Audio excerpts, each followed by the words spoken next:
GTX는 사실은 도시형 통근전차가 아니라 광역철도예요. 자꾸 이거를 전철이라고 말을 장난을 치는데 여러분 기대한 건 좀 다를 겁니다. 2호선 아니다. 여러분 티맵 켜면 색깔 칠해졌잖아요, 지도. 그거 말고 위성사진을 봐야죠. 그게 기본. 특히 몇몇 부동산은 그걸 살짝 장난을 쳐요. 위성사진만 보실 줄 알아 기획부동산에 안 속습니다. 그럼 우리가 이제 투자 관점에서 봤을 때 부동산을 투자할 때 가장 눈여겨봐야 될 조건은 뭐가 있을까? 그러니까 우리가 이제 지하철 뭐 역세권이라든지 뭐 교육이라든지 뭐 아니면 뭐 녹지라든지 뭐 이런 거 보잖아요. 개발 호재도 있을 것이고 뭐가 있을까요? 그건 너무 다양하지 않겠습니까? 그거는 포인트인데 요컨대 투자로 봤을 때는 인풋에 비해서 아웃풋이 크게 나올 거냐는 거죠. 그렇죠. 근데 그것도 정말 작은 돈으로 움직이는 거는 경기도나 지방의 신도시를 가는 것이고 네. 뭐 큰 돈 있는 경우는 역시 강남에서 게임을 하셔야죠. 근데 그건 정말 케이스 바이 케이스라 생각합니다. 네. 박사님 답사 많이 다니실 때 뭘 가장 염두에 두고 보세요? 아, 저는 사실 다 봅니다. 그 지역에 들어갈 때 네. 기본적인 조사는 하고 로드뷰도 다 보고 가긴 하지만 네, 네, 네. 들어갈 때는 일단 마음을 열고 들어가요. 이거를 보겠다고 들어가면 딴 걸 놓쳐버리는데 놓쳐버리는 정보 중에 좋은 게 많을 수 있거든요. 예를 들어서 사진 찍고 있으면 저 주민이 와요 옆에서 뭐 찍냐고. 동네 주민 얘기가 예. 중요하죠. 그거 한두 마디가 굉장히 힌트가 되는 경우가 많아요. 답사 다니실 때 그 앱을 활용하십니까? 거기 예. 뭐 지도 앱이나 뭐 이런 그렇습니다. 거? 뭐가 제일 좋아요? 그거는 다 달라요. 카카오 맵이 골목 구석구석까지 보여주는 게 강하고 네이버는 가게라든지 건물 찾을 때 좋고 구글은 한국 앱이 가려주는 음영 처리하는 민감한 시설을 찾을 때 좋고 아 그래요? 그러신 외국 서비스 앱도 하나 더 있는데 그건 정말 민감한 걸 찾을 때 4개 정도 동시에 돌립니다. 그리고 기본적으로 강조하는 거지만 여러분 티맵 켜면 색깔 칠해졌잖아요. 지금. 네, 네. 그거 말고 위성사진을 봐야죠. 그게 기본. 위성사진만 보실 줄 알아도 여러분이 많은 기획부동산에 안 속습니다. 라는 게 이 책의 핵심 결론입니다. 그건 어떤 의미가 있습니까? 위성사진에서? 지형? 지역 말하자면 색깔 칠한다는 거는 네. 이 지도 제작자의 주관이 반영되는 거예요. 네, 네. 이 사람 보기에 중요하지 않은. 근데 운전할 때 안 중요한 건 빠져버립니다. 정보가. 그리고 부동산들은 특히 몇몇 부동산은 그걸 살짝 장난을 쳐요. 개발 예정 지역을 좀 넓게 칠한다거나 여기 문제 없습니다라는 식으로 해버리는데 위성사진 켜면 경사가 보이는 거예요. 고도라든지 그쵸, 이제 지형의 천변의 기반이라든지 뭐. 상습 침투 지역이라든지 그런 거 보려면 위성사진 봐야죠. 위성 사진으로. 그것만 볼 줄 알아도 안 속습니다. 위성사진에는 그럼 우리는 아직 안보 영향이 있어서 아주 강하죠. 민감사항 지원했잖아요. 예. 위성은 그게 보여요? 위성사진 색을 칠했다는 게 보여요. 여기는 뭔가 이상하다. 뭐가 있다. 보면 초록색인데 등고선도 없고 길이 표시인데 갑자기 길이 끊어져 있고 그건 군사시설. 이상 신호가 있고 저 지난주에 포항 울산 답사 갔다 왔는데 거기는 울산 포항은 거의 뭐 도시의 몇 분의 1이 그냥 칠해져 있어요. 아 그래요? 뭐 여기 화학, 석유화학, 철강 이런 거 전부 다 칠해져 있습니다. 그러니까 한국은 그런 부분에서 되게 대단히 지도가 주관적은 아니지만 의도적으로 만들어져 있기 때문에 몇몇 지역들은 그 모르고 갔다가 평일 분양받아 이사 가서 주말에 이제 회사 간 다음에 평일 오전 됐을 때 아는 거예요. 공기 왜 이렇고 차가 왜 이렇게 컨테이너 다니고 그걸 그때 깨닫는 거예요. 근데 위성사진만 봐도 여기 대충 이렇게 했구나가 보이는 거예요. 그럼 우리가 투자 전에 네. 그 미리 좀 검색을 해봐야 될 필수 사항이라면 지금 말씀하신 이런 거 주변에 뭐 군부대라든지 그렇죠. 공장. 공해라든지 뭐 길의 또 넓이라든지. 뭐가 있어요? 길의 넓이 또 그리고 천이 가깝나도 봐야 되고요. 아까 이제 집안 말씀하셨는데 집안 그랬대. 집안은 좀 알기 어려운데 그런 경우는 검색을 좀 하셔야죠.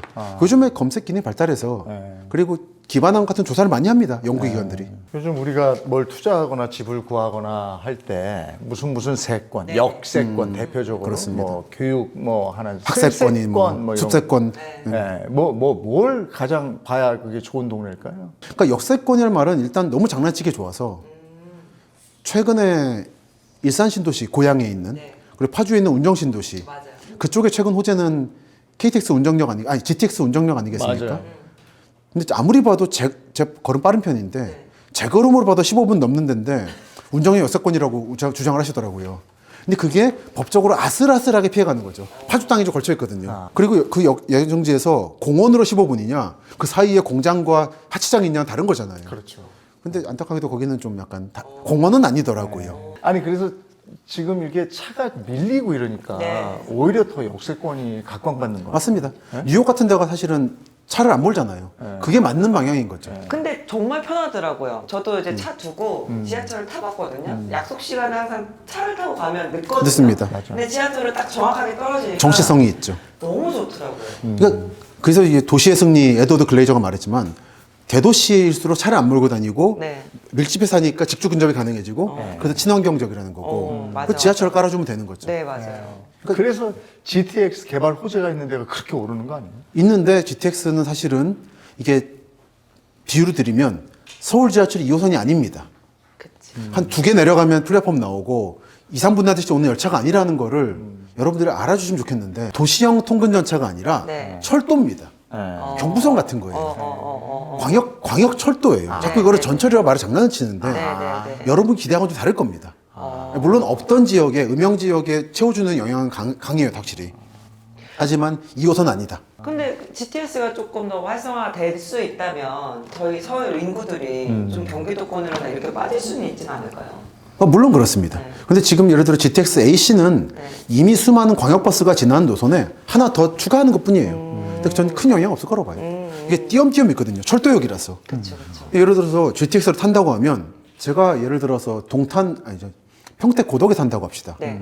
고덕인데 딱 역 앞에 사는 게 아닐 거라면 그 역까지 버스 타거나 맞아요. 걸어가거나 자전거 타고 맞아요. 거기서 목적지 간 다음에 또 다시 목적지에 또 이동해야 돼요. 맞아요. 근데 그럴 바에는 전 버스 타겠습니다. 빨간 버스.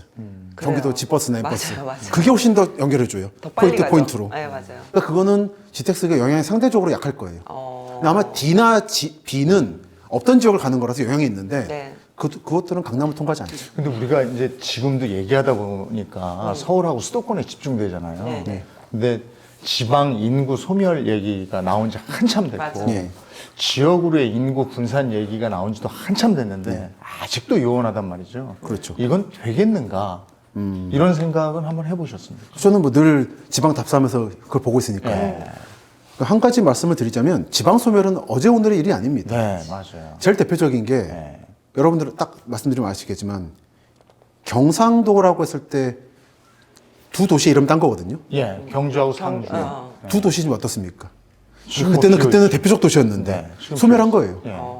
그리고 충청도, 네. 충주와 청주인데 네. 충주는 특히 인구가 25만인가 그렇거든요. 그러니까 그렇게 늘 그랬던 겁니다. 경기도나 강원도 지역은 이미 50년대에서 70년대 사이에 인구 소멸, 지방 소멸, 인구 감소를 경험했습니다. 특히 미군들이 주둔하면서 만들어진 군사 도시들이 많이 소멸했어요. 포천 북쪽이라든지 최근에도 그렇고. 그래서 지방 소멸이 어제 오는 일이 아닌데 다만 삼남 지역이라고 부르죠. 네. 충청도, 전라도, 경상도 이쪽이 한국에서 오피니언 리더가 많은데 자기가 살아왔던 동네가 줄어드는 게 이분들한테 충격이라서 약간 좀 과장되고 있는 거 아니야 생각을 합니다. 저는. 솔직히 늘 있었던 일이에요. 근데 자기 지역이 어릴 때 흥성했던 것만큼 영원히 흥성하기를 바란다는 것은 어떤 의미에서 욕심이라 생각해요. 그 변하는 건데. 도시의 변화도 지금 말씀을 해주셨는데 그런 것 같아요. 근데 우리가 저도 이제 쭉 서울에서 살면서 보면 상권의 변화. 네. 그것도 그렇죠. 이거는 많죠. 변화가 예전에 돌아다니죠. 이대 앞에 바글바글 했거든요. 그렇습니다. 지금 지금은 가면 아무것도 썰렁합니다. 진짜. 그리고 최근의 기억은 얼마 전까지만 해도요. 그 경리단길 예. 대단했어요. 맞아요. 근데 지금 없어요, 사람이. 그러니까요. 지금 가로수길도 많이 죽었어요. 많이 죽었죠. 또 저 성수도 그렇고. 그 옆으로 또 옮겼다고 그러고. 근데 너무 빨리 이게 막 이렇게 됐다가 없어졌다가 막 이런 것 같아요. 그러니까 단기적으로는 솔직히 저는 임대료 영향이 있다 보고요.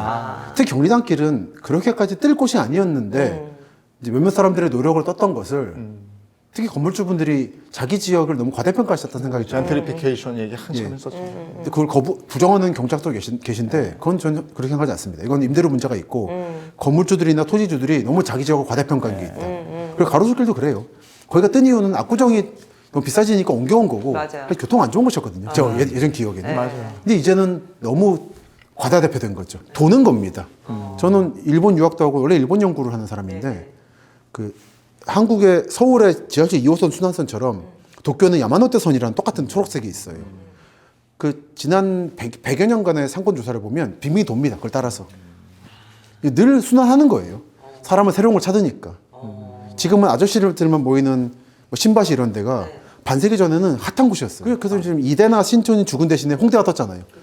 홍대 상권도 10년 전에 확 꺾었다가 K컬처 붐과 함께 이제 국제적인 장소가 됐죠. 근데 왔다 갔다 하는 거죠. 좀 그 부분을 너무 이 지역이 왜 안 됐을까 하나하나 집착하는 건 별로 이 시국을 파악하는데 도움이 안 된다는 생각. 김시덕 박사님 덕분에 오늘 귀한 재밌는 얘기 들었는데 다음번에 한 번 더 모시고 네. 일본 얘기도 좀 들어보고 우리나라 땅 얘기 미처 듣지 못한 얘기 나눠보도록 하겠습니다. 오늘 고맙습니다. 감사합니다. 감사합니다.